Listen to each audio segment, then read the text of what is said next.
سننے والے دوستوں ساتھیوں کو میرا سلام آداب، اور بہت عرصے بعد جاوید نیت صاحب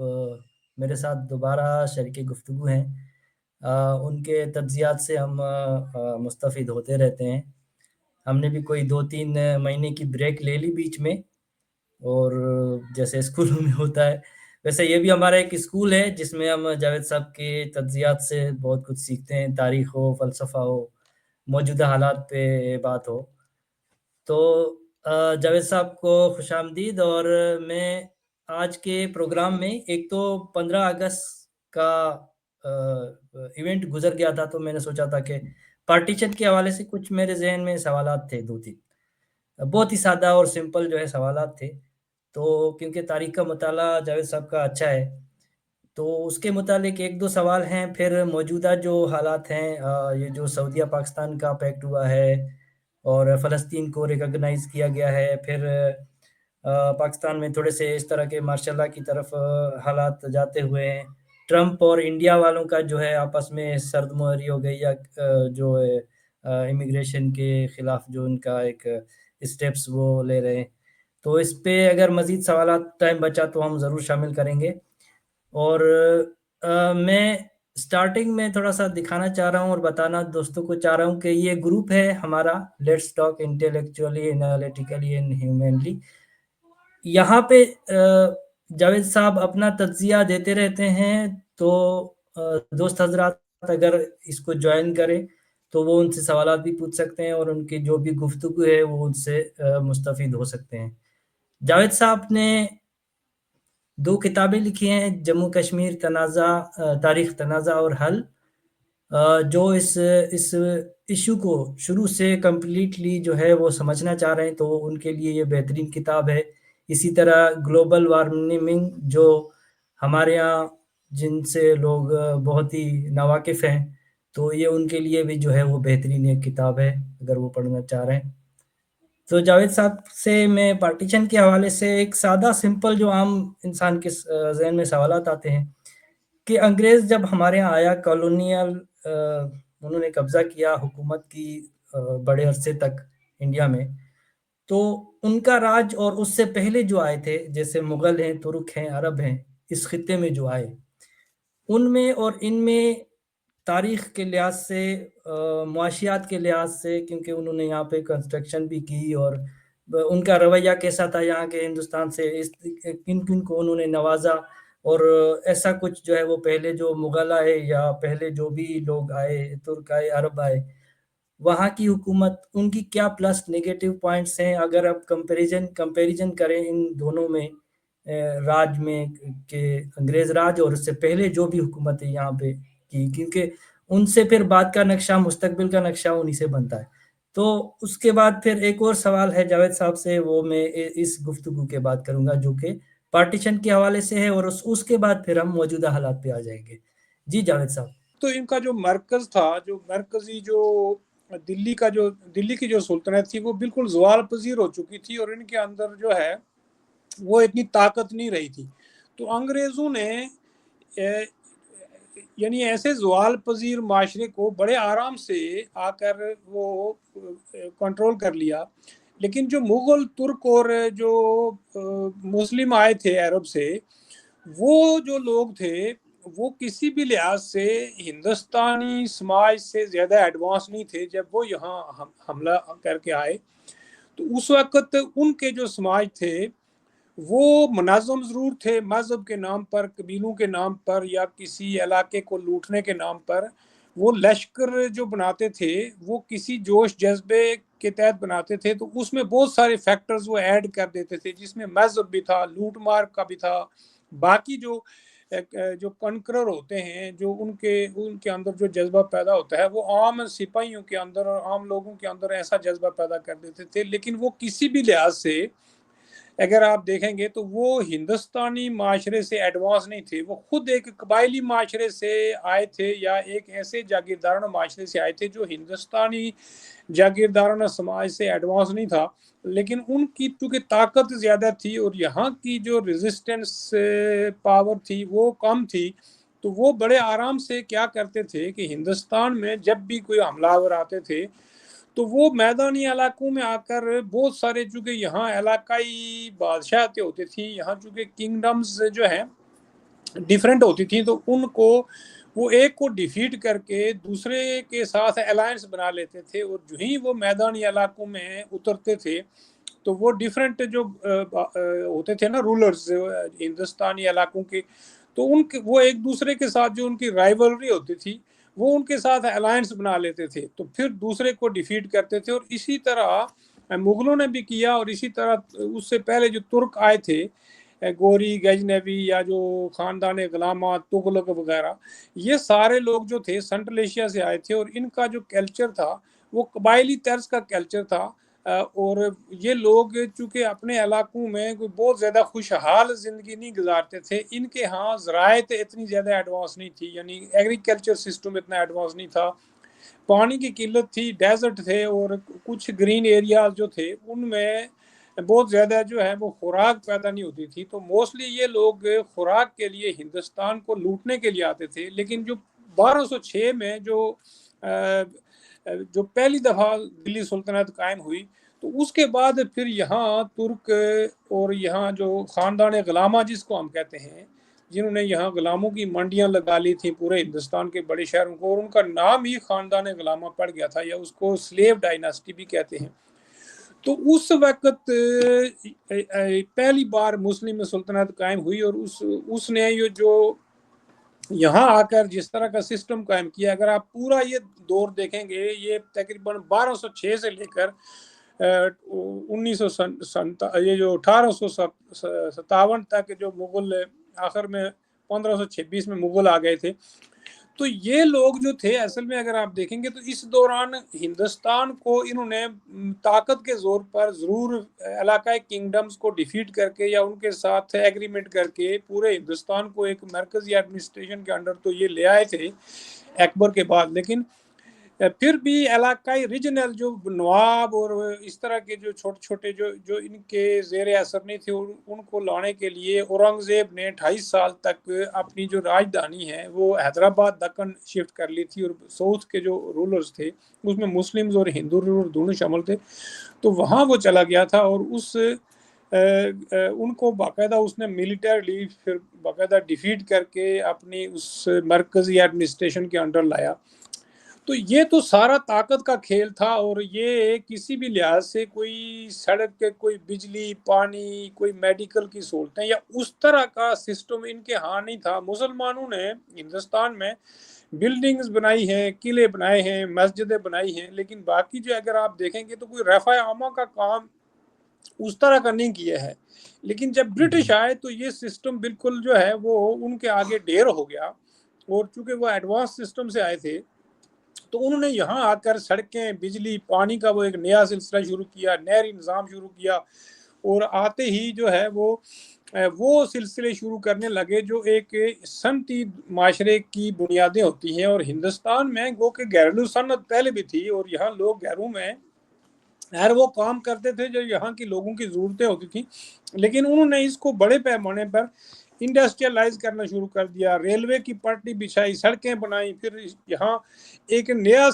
سماج شروع ہو گیا۔ چونکہ ہندوستانی سماج کا یہ حال تھا کہ ایک گاؤں جو ہے وہ دوسرے گاؤں سے کنیکٹڈ نہیں تھا، یا وہ ایک دوسرے کے ساتھ اتنے زیادہ کمیونیکیشن نہیں کرتے تھے، چونکہ وہ اپنا سسٹم ایسا خود کے فیل سسٹم تھا ہندوستانی معاشروں کے اندر، یا وہ ایک گاؤں کی حد تک تھا، پھر علاقے کی حد تک، پھر شہر کی حد تک، تو اس طرح یہ لوگ بٹے ہوئے تھے، ان کے اندر کوئی ایک یونٹی نہیں تھی۔ اگر آپ میڈیول زمانے کے بھی ہندوستان کو دیکھیں گے تو کسی کو یہ نہیں پتا تھا کہ ہماری شناخت ہندوستانی کیا ہے یا بھارتیہ کیا ہے۔ اس زمانے میں ایک بڑی شناخت تو تھی کہ ہم سارے لوگ اس علاقے کے ہیں، لیکن اصل میں عام لوگوں کی اس بڑی شناخت سے کوئی جڑت اور سنگت اس طرز کی نہیں تھی، نہ لوگوں کی اتنی سمجھ تھی۔ وہ اپنے گاؤں، اپنے علاقے، اپنی کاسٹ، اپنے قوم قبیلے کے ساتھ زیادہ اپنے آپ کو آئیڈینٹیفائی کرتے تھے، یا پھر اپنے مذہب دھرم یا اپنے فرقے کے ساتھ۔ تو مسلمانوں کے یہاں آنے کی وجہ سے کوئی سماجی تبدیلیاں نہیں آئیں، اور نہ ہی کوئی بڑے پیمانے پر اس طرح کی کوئی اکنامک تبدیلیاں آئیں، نہ ہی اس طرح کی کوئی یعنی ٹیکنالوجی میں کوئی بڑی چیز پیدا ہوئی۔ لیکن ڈیفینیٹلی